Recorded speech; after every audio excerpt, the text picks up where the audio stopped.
Yeah, it is a bit early to say. And I said this before. I think this season in particular is going to be really a season that's totally divided. I think to be the first half and the second half with this huge break in between. So anything can happen in the second half of the season. And I expect teams like Sundowns to really turn it on, and SuperSport to turn the corner as well. So I think we're way from being a two-horse race. I think there's a lot of football still to be played.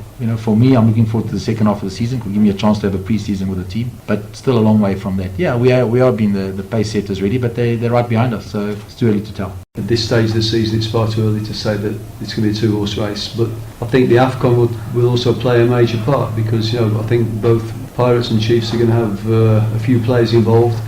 So that compromises your preparation. If Bafana Bafana go to the final, then I've got 2 days with the boys to prepare them for Sundowns. So that will be an issue.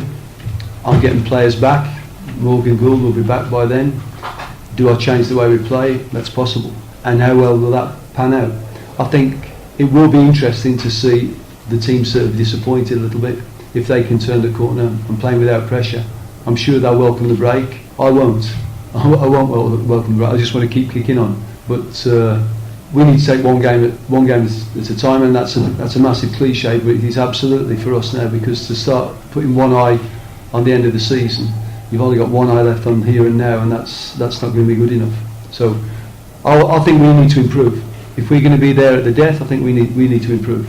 Every point is crucial. This is a point against a team that has won championships and is rated as one of the top teams in the country. So that point at the end of the day is crucial to keep that gap, but also that you keep on picking up points. I think I heard Sir Alex Ferguson give an interview when they played against Wigan a few years ago, and they drew. And obviously, Man United should whack Wigan any day of the week. And his first comment was that point could win us the championship. So he turned it right up on its head, and I think there's a bit of truth in that. Every 1 point you take, no matter how disappointed, the chipper point for Roger could win the championship. So we have to think that way, but at the same time we have to say, I'm honest when I say, I think we have to improve if we're going to win the championship. Obviously we want to win every game, but I think today was really a 6-pointer, and had they won the match, it would have been a lot more difficult. At least now we're still in touch. 1 point is better than none, and could have been none today. It could have been 3 as well. But it's just important to stay in touch. I know Pirates in the past, they've always been there and thereabout in the second round. They have a real go at it, and we haven't really been playing to our best as well. We had a lot of injuries, a lot of issues. As you know, I came into the team 3 games into the season, so it was a little bit of hit the ground running. The off-season or the AFCON will give me a chance to work a little bit and see if we can get better in the second round. But important not to lose today, really, if you look at it, but as much as we wanted to win. A lot of razzmatazz leading up to it. I did understand how the whole country comes to a standstill. I think everybody gets a little bit paranoid about the derby and chaos everywhere. I try to keep everything very much the same. Previous games as much as I could. But yeah, it is a massive event, and it was just a great honour, and to be part of it is fantastic. Of course, I did have a couple of butterflies, and I was a little bit anxious, and I couldn't wait to get on the field. But once the game gets going, it's pretty much the same as playing in the reserve league on Monday.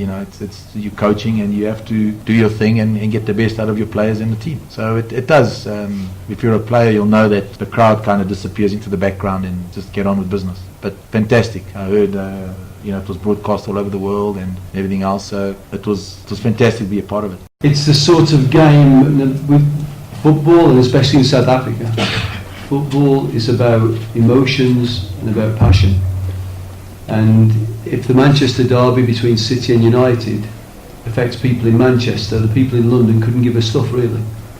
But here, Pirates and Chiefs affects people in Mpumalanga, it affects people in Cape Town and all over the country, Rustenburg, and you name it. And it's affected. Now, the more people that a game affects, the more passionate, the more emotions are involved.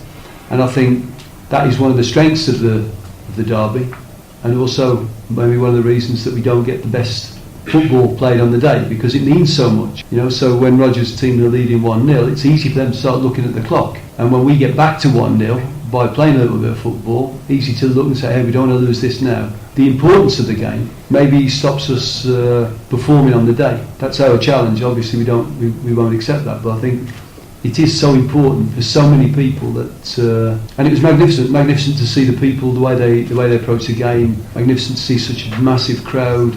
I didn't like the deafening roar when Pirates scored, of course. Apart from that, no, it's just, as Roger says, it's an honour, it's a pleasure and a privilege to be involved in it.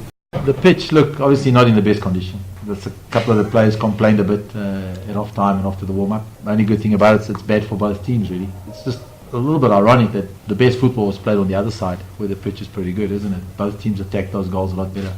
So maybe it's a sign of the pitch, but what can we do? It's out of our hands, really. Yeah, we tried not to talk about the pitch before the game, obviously, but after the game you can reflect and you can say that the end where the stage was, it was patchwork, and it did loosen a little bit, and it was difficult to play there, especially attacking play, which is a shame. It's a showpiece that goes out to the world, and we want to reflect the face of South African football as positive as possible. So again, maybe there's a little bit of a debate there. Maybe, I don't know. I'm going to come and do some gardening before that. Maniv's been injured. He's got a shoulder injury. He's hopefully he'll start training on Monday, doing a little bit more goalkeeping work. He's only been running, and for now, Senzo is the number one. You know, he's doing well. He's playing well, and he'll hold on to his position. And until Maniv shows me that he's ready to play a couple of reserve games and he's in top form, and Senzo loses his form, we'll change it. But for now, Senzo's holding on to that spot. He keeps performing. There's no reason to change. Flo seems to be an impact player by the looks of things. Every time we start him, he kind of sort of fades away. But you know, if the guy keeps coming on and performing, eventually you give him a starting bit, and then you put him back on the bench for a few more games, and he keeps coming on and performing. So it's a difficult one. But I don't believe any player just wants to be an impact player. I think every player wants to start and wants to play 90 minutes. He is a good impact player, there's no doubt about it, but he's got to change his game. He's got to become a 90-minute player, and I've got to coach him to become a better one. But yeah, I agree with you, he's not a good starter, but we'll work on that. He went through a long layoff, he got into the team, and probably he's got to work on his match fitness. That was a great game for him to go through a full game. He's had a full game in midweek. He needs to recuperate both his fitness, and we need to keep him strong, because he does have an underlying problem that we need to work on. So you're doing that at the same time, and he's got to blend into the way we play. So he's got a bit of a challenge. How he's approaching that challenge, I'm pleased with. I think he's got a bit left. I think he's got a bit left, both defensively and offensively.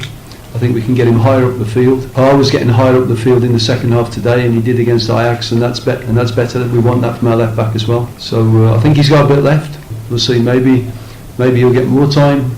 It would be nice if we had a reserve league that we could have played him in, get him a little bit of match fitness, but